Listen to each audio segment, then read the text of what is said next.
Lucy Letby now, because her chilling notes were seen as confessions, but leading psychotherapist and psychiatrist Emma Kenny says that they may be proof of innocence. After 25 years of studying psychopaths, she claims that the court may have got it wrong. The jury was shown notes reading, "I killed them on purpose" and "I am evil."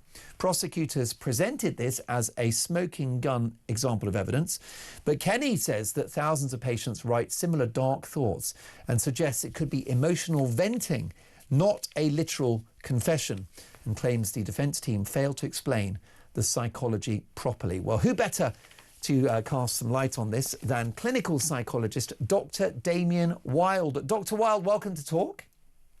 Good evening, Mark. Do you think that Lucy Letby's case needs another look? I think often in today's society, you see it on internet forums and social media, is people see a tiny part of the narrative and then jump onto it as what has happened with some of the examples from Lucy's notes. I think we need to be more curious and more analytical about this, because I think there are a number of psychological nuances involved in the notes. And of course, there's context, and context is everything, which the general public and a number of people are not tuned into.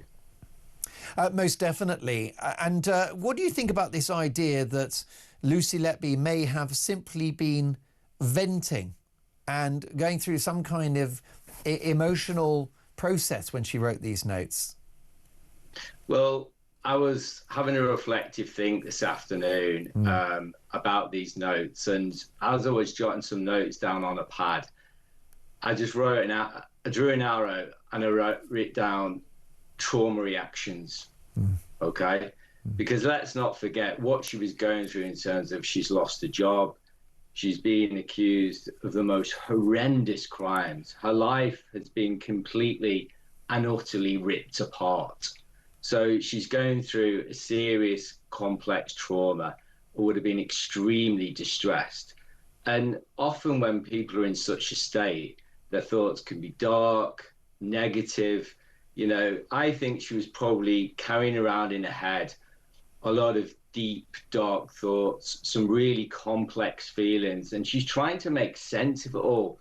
Because often that's what I'll do in the psychotherapy room with people I work with. They want to make sense of what they're thinking and what they're feeling.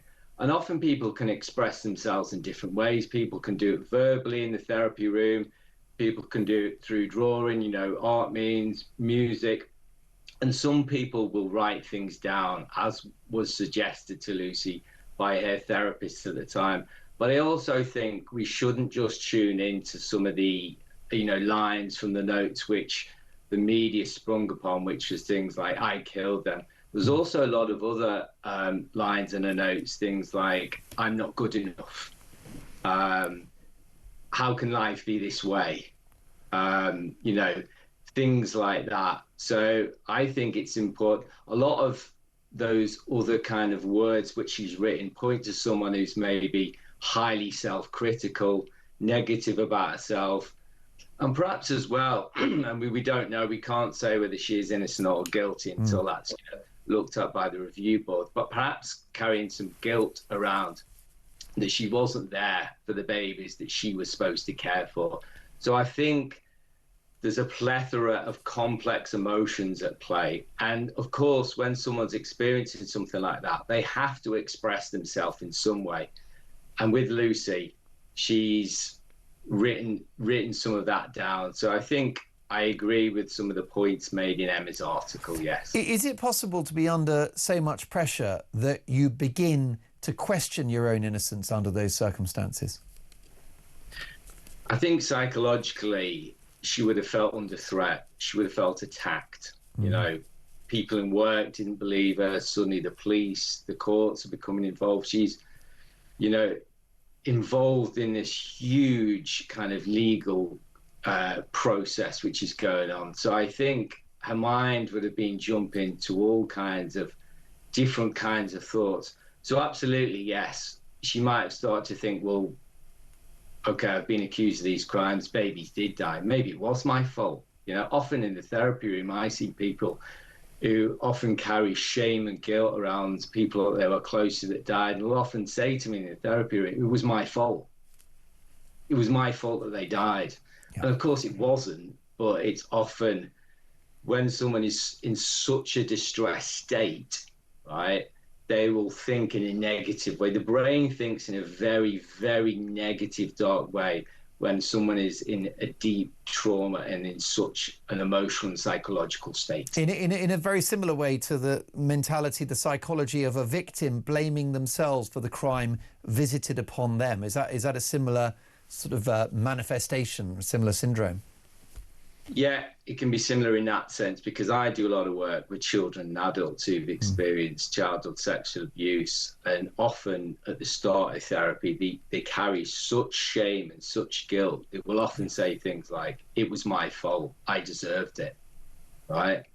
And I think with Lucy, she's in this workplace where obviously there was high death rates for babies. People are looking for answers, explanations, and suddenly she's been accused. The police are building a case. It's going to be this legal process. It must have been, you know, whether she's innocent or guilty, it must have been psychologically an incredibly difficult place for her. And so she's just pouring things down onto paper, right? So I think there's context involved.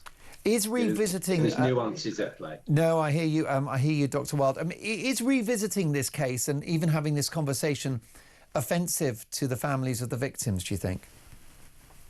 I think obviously the families of the babies that died will have suffered the most horrific traumas and will still be in pain, okay? And I think any decent person would have empathy, warmth and understanding towards them. And of course, it's going to complicate their grief that this process is being dragged on, and they may hear stories or listen to, you know, news segments on shows, and it's going to be extremely difficult for them. But there are a number of people who have doubts.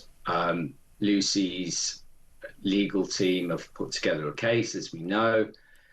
They've compiled a dossier, which, you know, the review board are going to look at. So I think if there is any doubt, then we have to be curious, and then things have to be analysed in a very detailed and thorough way.